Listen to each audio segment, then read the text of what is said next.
बिस्मिल्लाहिर्रहमानिर्रहीम। अस्सलाम वालेकुम। सुप्रीम कोर्ट ऑफ पाकिस्तान से काफ़ी अपडेट्स हैं, उन पर बात करेंगे। लेकिन शुरू में ही एक ट्वीट किया है शहजाद अकबर साहब ने जिसमें दावा किया है कि सुप्रीम कोर्ट में सिंध से आने वाले जो एक जज हैं उनके चैम्बर से कोई रिकॉर्डिंग डिवाइस जो है वो बरामद हुई है और जिसके बाद बड़ी हलचल है। तो ज़ाहिर है शहजाद अकबर साहब ने खबर दी है, मैं भी इस पर कोशिश कर रहा हूँ कि कुछ पता चल सके कि क्या तफसीलात हैं। लेकिन ये आपको बता दूँ कि जो सिंध से दो जज आए हैं उनमें एक जस्टिस शफ़ी सिद्दीकी साहब हैं और एक जस्टिस सलाहुद्दीन पंवर साहब हैं। जस्टिस शफ़ी सिद्दीकी साहब जो हैं वो चीफ़ जस्टिस है सिंध हाई कोर्ट के। अच्छा, उनका तो मुझे नहीं लगता कि अगर ये ख़बर दुरुस्त है कि कोई डिवाइस मिली है तो फिर वो शफ़ी सिद्दीकी साहब के चैम्बर में मुझे नहीं लगता कि उनके चैम्बर में होगी। और उसकी रीज़न ये है कि जो शफ़ी सिद्दीकी साहब हैं वो chief justice Sindh high court हैं जिन्होंने जब सरकार ने हुकूमत ने फ़ैसला किया, नून लीग ने और जरदारी ने ये फ़ैसला किया, नवाज शरीफ जरदारी और इस पूरे निज़ाम ने, कि हमने 3 जज लाने हैं इस्लामाबाद हाई कोर्ट में, justice Dogar, justice Khadim Soomro, justice Asif. तो जस्टिस शफ़ी सिद्दीकी वो chief justice Sindh high court हैं जिन्होंने फ़ौरी तौर पे उन्होंने मंजूरी दी जस्टिस खादिम सोमरो की और उन्होंने कहा जी जो सरकार चाहती है तो कोई मसला नहीं है, तो उन्होंने फ़ौरन साइन कर दिए। मैंने आपको याद होगा एक व्लॉग किया था जब ये 6 जज आए थे, ये 6 जज आए थे सुप्रीम कोर्ट ऑफ पाकिस्तान में, तो मैंने एक व्लॉग किया था जिसमें मैंने आपको बताया था कि इनमें से अगर मंसूर अली शाह साहब भी चीफ जस्टिस पाकिस्तान बन जाते और उनको सुप्रीम कोर्ट में जजेस लाने पड़ते तो 3-4 जज ऐसे थे इनमें से जो मंसूर अली शाह साहब भी लेकर आते। ऐसा नहीं है कि वो विदाउट मेरिट आए हैं। और वो कौन कौन से हैं जो अगर मंसूर अली शाह साहब भी चीफ जस्टिस होते तो वो उनको लाते। उसमें एक तो हैं, अब शुरू ये बात कर लेते हैं ना कि कौन कौन से 6 जजेस जो हैं वो याही अफरीदी साहब लाए और हुकूमत लाई। उसमें जस्टिस मोहम्मद हाशिम खान काकड़ साहब हैं। अच्छा, ये चीफ जस्टिस थे बलोचिस्तान हाई कोर्ट के और ये आज 9 मई के केस सुनने वाले बेंच का भी हिस्सा थे और इनके बड़े सख्त जो है वो रिमार्क्स आए। अच्छा, मेरिट पे भी इन्होंने आना था, लेकिन मसला ये है कि जब बलोचिस्तान हाई कोर्ट की बात होती है तो बलोचिस्तान हाई कोर्ट में की जब बात होती है तो उसमें मसला ये हो जाता है कि हमारा और पूरे पाकिस्तान का बलूचिस्तान के हवाले से तजर्बा जो है वो बहुत खौफनाक और दर्दनाक और अजियतनाक रहा है पाकिस्तान के हवाले से। मसलन कौन कौन से जज इधर आए बलूचिस्तान से, काजी फाइजी साहब चले, उससे पहले इफ्तिखार चौधरी को छोड़ भी दें, वैसे तो उन्होंने भी जो कुछ किया है वो आपके सामने है, लेकिन अभी आप देखें कि जो पाकिस्तान के साथ काजी फाइजी साहब कर गया है इसका कई दहाइयों तक पाकिस्तान इसकी कीमत अदा करता रहेगा। जिस तरह से उसने 8 फरवरी के इलेक्शन करवाए, जिस तरह से उसने बल्ले का निशान छीना, जो कुछ उसने मुल्क के अंदर बर्बरियत करवाई, दरिंदगी करवाई, तो कई दहाइयों तक पाकिस्तान उस चीज़ से नहीं निकल सकेगा जो काजी फाइज जैसा मकरूह, घटिया, नीच, गलीज, गंदा किरदार जो इस मुल्क के साथ कर गया है। और आज वो घटिया इंसान अपनी शक्ल बदल के और कहीं बिल में छुपा हुआ है, सामने नहीं आता, तो मुंह दिखाने का नहीं रहा, पूरी दुनिया में आप कहीं नज़र नहीं आता, पाकिस्तान में वो कहीं नज़र नहीं आता। और पता चला कि एक जनाजे में गया तो वहाँ पे किसी ने ये नहीं कहा कि आप छाँव में आके खड़े रहें, धूप में अकेला मुंह उठा के खड़ा हुआ था। तो ये तो कुछ भी नहीं है, इन किरदारों के साथ बहुत कुछ होगा। अल्लाह करे पाकिस्तान में कभी कानून की हुक्मरानी आई, जब कभी इस मुल्क के अंदर कानून की हुक्मरानी आई तो सबसे पहले जिस शख्स को हथकड़ी लगा के और जो है वो अंदर डालना पड़ेगा और चाहिए वो काजी फाइज ईसा होगा। तो हमारा तजर्बा बलूचिस्तान के हवाले से काजी फाइज ईसा, उसके बाद जमाल खान मंदोखेल साहब आए, जमाल खान मंदोखेल साहब के डिसीजंस आपके सामने हैं। उसके बाद मोहतरम नईम अख्तर अफगान साहब आए आपके सामने, उन्होंने काजी फाइज ईसा के साथ मिल के जिस तरह के फैसले किए। मंदोखेल साहब के रिमार्क्स बहुत शानदार होते हैं और फैसले तो कमाल ही होते हैं, वो फैसले तो आप जानते ही हैं।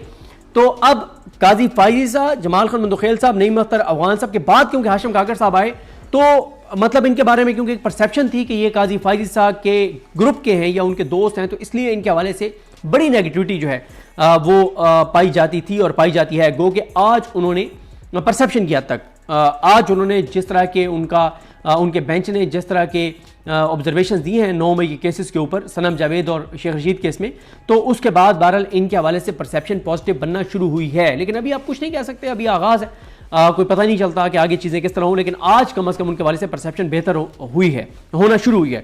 फिर उसके बाद जस्टिस दूसरे नंबर पर जो जज आए वो सिंध हाई कोर्ट के चीफ जस्टिस शफ़ी सिद्दीकी साहब आए। उनके हवाले से मैं बात कर चुका हूँ कि ये सिंध से आए हैं, लेकिन सरकार को जो इन्होंने सरकार को फेवर किया, अगर ये साइन ना करते तो जस्टिस खादिम सोमरो इस्लामाबाद कोर्ट में नहीं आ सकते थे। और वो क्यों आए, पाकिस्तान का बच्चा जानता है।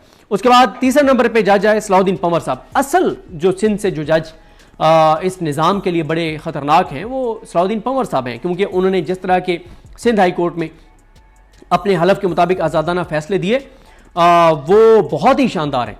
अब आगे वो क्या करते हैं अल्लाह की ज़ात बेहतर जानती है। जहाँ पे वो अच्छे फैसले करेंगे हम उनकी की तारीफ़ करेंगे, जहाँ पे नज़र आएगा कि उन्होंने इस निज़ाम से सौदेबाजी कर लिया तो वहाँ पे हम तनकीद करेंगे। लेकिन सलाउद्दीन पंवर साहब की मैंने उस दिन भी बहुत तारीफ़ की थी जब ये आए थे, और मेरिट पे भी इन्होंने आना था सलाउद्दीन पंवर साहब ने, और ये उस बेंच में भी हैं जो जजेस की सीनियरिटी का केस सुन रहे हैं जजेस। और ये सलाउद्दीन पंवर साहब वो जज हैं जिन्होंने तारिक महमूद जहांगीरी साहब जो हैं जो इनके खिलाफ एक सिंडिकेट ने फैसला दिया था, एक यूनिवर्सिटी के सिंडिकेट ने कि इनकी डिग्री मनसूख कर दी थी, तो उस फैसले पे स्टे जो किया था वो जस्टिस सलाउद्दीन पंवर साहब ने किया था। तो बड़े दबंग जज हैं, बड़े ज़बरदस्त इन्होंने फैसले किए हैं। तो सिंध से 2 जज आए हैं, एक शफी सिद्दीकी साहब आए हैं, एक सलाउद्दीन पंवर साहब आए हैं। अगर शहजाद अकबर साहब की बात दुरुस्त है तो फिर वो शफी सिद्दीकी साहब तो नहीं होंगे, फिर वो सलाउद्दीन पंवर साहब होंगे। अच्छा, जो बाकी 3 और जज आए सुप्रीम कोर्ट में, वो चौथे नंबर पे आमिर फारूक साहब आए, लेकिन आमिर फारूक साहब तो आपको पता ही है क्यों आए हैं। इश्ताक इब्राहिम साहब मेरिट पे इन्होंने नहीं आना था अगर मंसूर अली शाह साहब भी चीफ जस्टिस होते। और उसके बाद फिर अली बाकर नजफी साहब आए हैं। अली बाकर नजफी साहब अगर मंसूर अली शाह साहब चीफ जस्टिस पाकिस्तान होते तो ये कभी ना आ सकते। और पीटीआई ने भी माशाल्लाह इनको वोट दिया है, क्योंकि बताया जाता है कि इनके बेटे जो हैं वो अली जफ़र साहब की लीगल फर्म में हैं, तो इसलिए अली जफ़र साहब ने, और मेरा नहीं ख्याल कि इमरान खान साहब से पूछ के पीटीआई ने इनको वोट दिया है जुडिशल कमीशन ऑफ पाकिस्तान में। उसके बाद आगे शेख रशीद साहब का केस, तो वो जो राजिक साहब हैं, सरदार राजिक साहब जो वकील हैं शेख रशीद साहब के, वो पेश हुए। तो जो पंजाब हुकूमत की वकील हैं जुल्फ़िकार अब्बास नकवी साहब, उन्होंने कहा कि हमें तारीख दे दें क्योंकि हम मजीद जो कुछ शवाहिद हैं वो आपके सामने रखना चाहते हैं। और ये कितने दिन बाद कह रहे हैं? 714 दिन गुजर गए 9 मई को, और 714 दिन बाद कह रहे हैं कि हमने मजीद शवाहिद रखने हैं तो आप हमें टाइम दे दें। तो उसके बाद उन्होंने कहा कि हाशिम खान काकड़ साहब जो बेंच की सप्लाई कर रहे थे, उन्होंने कहा कि शेख रशीद कई बार एमएनए रह चुके हैं, बूढ़े आदमी हैं, उनके खिलाफ आप क्या शवाहिद अदालत में पेश करना चाहते हैं। उन्होंने पंजाब हुकूमत के वकील को कहा कि आप रियासत हैं, रियासत माँ बाप की तरह होती है, आप गुस्सा ना करें। और वकील से भी जरा वो गुस्सा कर रहे थे, उन्होंने कहा गुस्सा ना करें, आप हमसे बात करें, जो दलाइल हैं वो दें। उन्होंने कहा कि आपने 1 साल बाद शेख रशीद का नाम मुकदमे में दर्ज किया है, तो कल को आप क्या मेरा या किसी और का भी नाम शामिल कर देंगे 9 मई में। उन्होंने हाशिम काकड़ साहब ने कहा कि आसमान गिर जाए या जमीन फट जाए, कानून के मुताबिक काम होगा।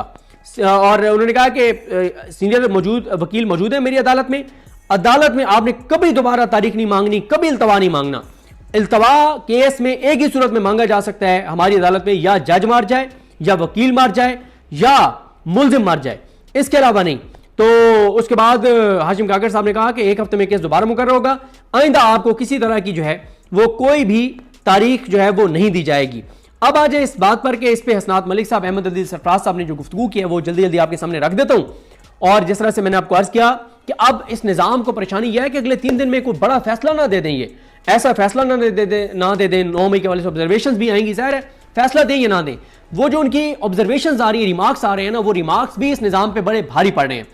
हसनात मलिक साहब कहते हैं कि सुप्रीम कोर्ट में फौजदारी केसेस की महारत रखने वाले जजेस आज 9 मई के मुकदमात पर हंस रहे थे कि ये कैसे केसेस बनाए गए। हुकूमत ने सुप्रीम कोर्ट में 9 मई के 150 से ज्यादा केसेस में 2 लाख रुपए फी केस के हिसाब से उस वकील को बतौर प्रोसिक्यूटर एंगेज किया है जो पहले साइफर केस में भी हुकूमती वकील था और हुकूमत इमरान खान से केस हार गई थी। ये करोड़ों रुपए अवाम के टैक्स के पैसों से अदा किए जा रहे हैं। ये जुल्फ़िकार अब्बास नकवी साहब साइफर में भी हुकूमत के वकील थे, केस हार गए इमरान खान से, अब फिर इनको वकील किया गया। 150 से 200 अपीलें हैं सुप्रीम कोर्ट में, हर केस में 2 लाख रुपए इनको दिए जा रहे हैं। मतलब यार याहिया अफरीदी साहब की अदालत में जो केस है उसमें भी अब 2 लाख दे रहे थे इसको। मतलब याहिया अफरीदी साहब के होते हुए आपको कोई मसला है नून लीग को कि उनकी अदालत में भी आप 2 लाख रुपए फी केस के हिसाब से बंदा जो है वो एंगेज कर रहे हैं अवाम के टैक्स के पैसों से।